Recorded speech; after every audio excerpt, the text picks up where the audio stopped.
mafuta Zamira pamberi kidana mafuta. Yesu ndio chokwadi chokwadi ndikaipa chabatwa nemosha Ndikaipa chabatwa nemosha marari masiro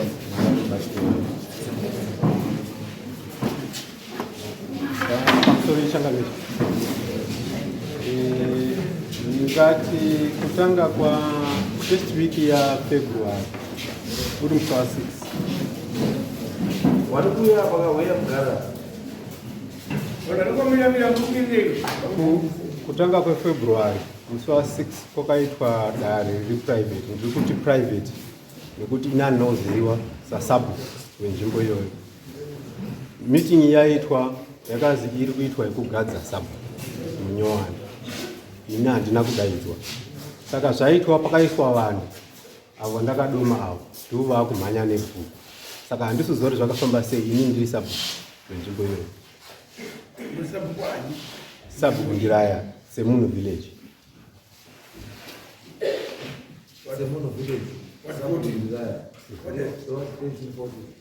What 40? Right. Muruti mudini sabu.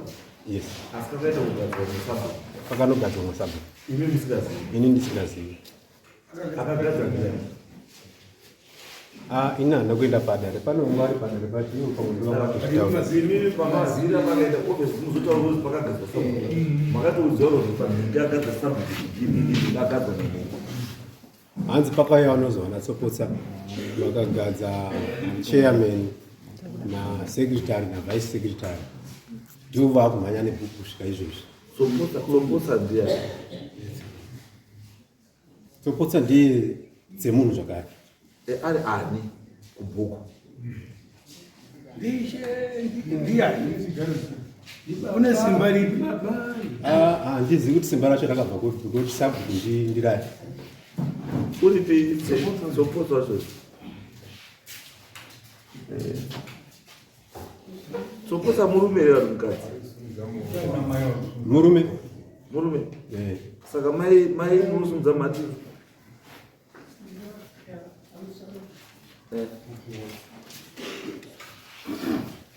ndimi here makagadza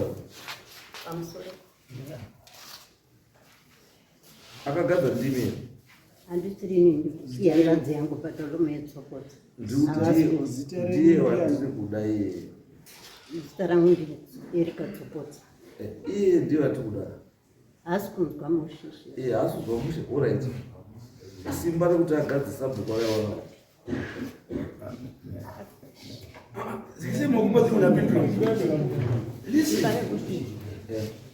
simba rekuti agadze sabhuku akapiwa naye haana kugadza sabhuku akaita sei akangopiwa mapepa akaenda kunointrodusa vanhu kumusha apiwa nani simba rekuti ndaunointroduce sabhuku akamupa simba rekuti ndaunointroduce sabhuku ndiani haipa fundo mapepa akapiwa nani akabva kwadc kubva kwadc ekunogadza sabhuku ekuanaudza kuti patolume ndihasi izwai zvinoitika pausabhuku munhu anogadza masabhuku edzemadzishe ese ndini hakuna saisha anogadzwa ndisingazivi ende hakuna sabhuku anogadzwa ndisingazivi pepa rasabhuku richienda kuharare signesha yangu inofanira kunge rikwana isati yakwaredi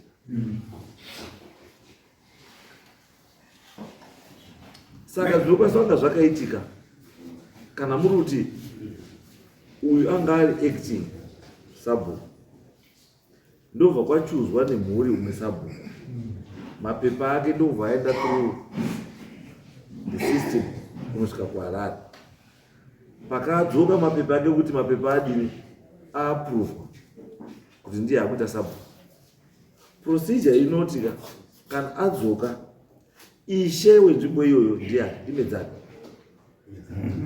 mapepa anoenda kuna medzani vochitingunganidzai mhuri kuti mhuri mapepa emunhu wenyu amakaita sei wamakasarudza kuti aite sabhuku adii panzi pana chairman secretary asambudza ndikani ndo wakunzwa wakutanga kuti saka ndikupone iye mapepa uyu awari kuti hanzvadzi yavo isiri kunzwa zvakanaka ndiyo yakapiwa mapepa kubva kwaDC kuzichienda unointroduce sabhuku ndosaka kuti maybe mapepa acho akabva kwaDC tiyaona esungaimba vakana kuchiziva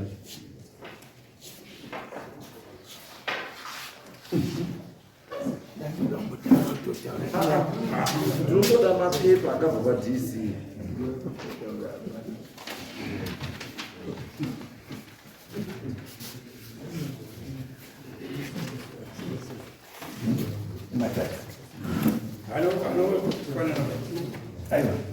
information yebook chakundira kutaura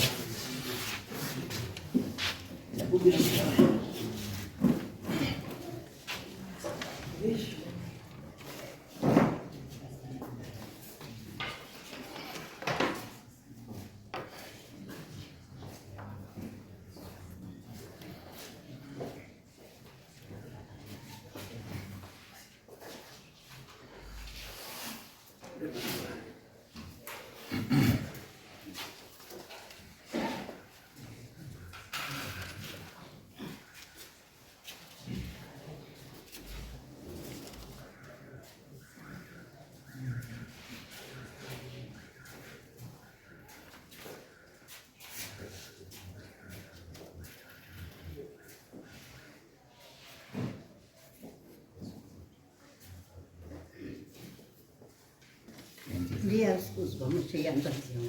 Yes, right. According to these letters, Sambadzikana, no process exactly in that town. Kuti zvakaita ndezvokuti kana uyu anga ari acting handizvo pari kuitwa process yekutsvaga substantive village head panouya mapepa aya hamungoendi mangosvika village kutosvika kuti tatopo izvo zvizvo handizvo. That's not it. Pane chinhu chinonzi handover and take over. Ini kuti ndite mambo papa ine acting here, papa ine acting chief mundasa. As acting chief mundasa pakaya tsamba yangu. Takatodaidzwa tiri 2 kuoffice kwaDC. Kunza tsamba yedu yawe. Ngatichilonga kuti musi Friday toita futi meeting ye handover take over. Kuti mambo ma outstanding cases zvimwe zvazvoda kuitwa zvepamberi ndo paunozvipiwa ipapo muchitasi. Atina kutanga nokoti tsamba yangu yawe ndatobva nayo kwarayatoya right one shuya ikulo kuti ndinda mambo ini ndato mambo sichana neuyu.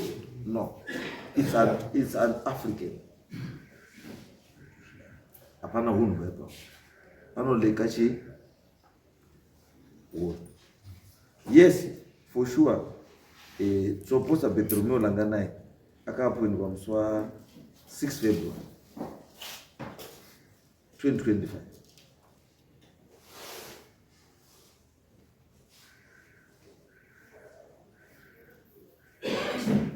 Napema na secretary pasera. Meaning kuti Tsoposa Betromeo ndiye a substantive village head for village inonzi ndo zvatikuzvitaura chi is very correct, but chatikutaura isusu maybe issue yapababa ndeyekuti ndina ndakabata chinhu ichi nguva yese asi hamuna kuzomboitawo ketesi yekuti munditaura kuti apa mune chiuyai panapa ndima muri kuactaka chiuyai panapa mapepa akazobuda maifana kuenda naye pamberi pevanhu zvichitaura kuti ano acting sabhuku zvavo zvichiitwa naacting sabhuku so zvese zvakuenda kupi uko isangefana kunga yakaita kunga ambushi ba yanga isingafana kuita kunga chii ambushi yaifana kuitwa zviri pajikerere because chii these papers are authentic. And so I think the issue ilipo baba ndekuti anzani uyu Langanai Tsoposa ndiye appointwa nehurumende kuti substantive chief sabhuku for Tsemeni village. The papers are there, but chawakaita hawachiri wrong. Inyaya yekusa kunotify here kuti ndozvachi, because this one iprocess yakatopera. Ndozvekucheta. Ndambotaura kuti Yes, alright. baba vangu ndiyangarisa vakapuwa bhuku naLamek Tsemuni haikona zvetemporary zvachose, vakatodaidza village vakataura kuti bhuku ndapandiraya zvachose. Saka nyaya iyi yakatomboenda kwaishemedzani. Ishemedzani akauya kuvillage akataura saizvozvo kuti ndiraya ndiye uchagara pasi utsvaga sabhuku. Saka izvi zvamunoita manje zvamuchaita since pane chi it means nyaya iyi ine dispute. Asi kana ine dispute imi muri kucontesta this thing. Saka kana muri kucontesta this thing, chinyorai date of objection inoenda through the DDC's office.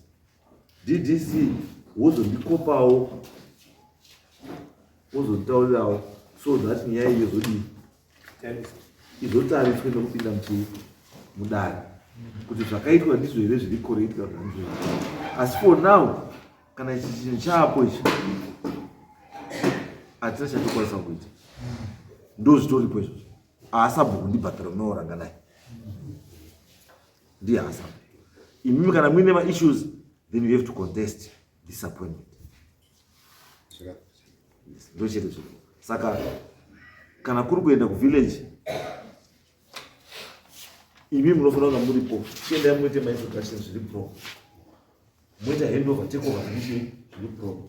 Even nyangwe paine fighting handiti kana muri kurwa hazvirevi kuti hamuchatauriri vanhu vachokwadi kuti chokwadi chahapondechi.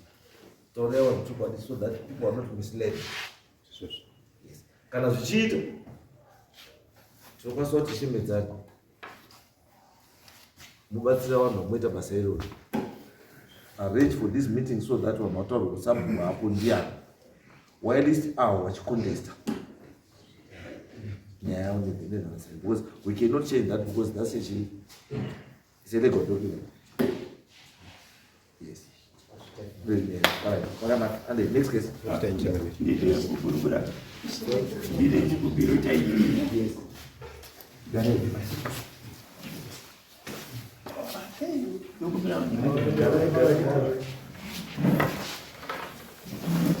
Pakisuri chakamiro.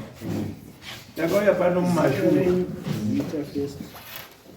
Wellington Mupfunya Tobias. Makauya kukati takauya tine dare rondakaunza ini kwamambo Mutasa.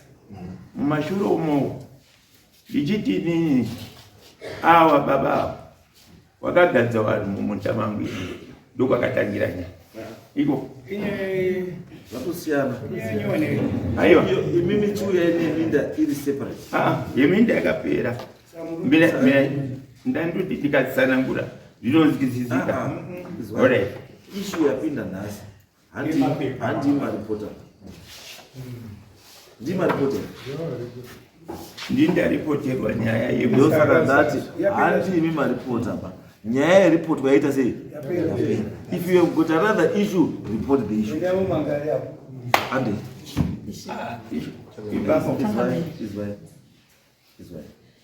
is why that nyaya yapinda mbali yapera. Kana muine mamwe other issues, not up, don't mix. Kana dzadze minda, that's something else. Adzine ine ndio sabhuku. Kana yale dispute yale dispute. To dira nene dispute. Asi yauya muno munasi ndechi. Ndiye usabhuku.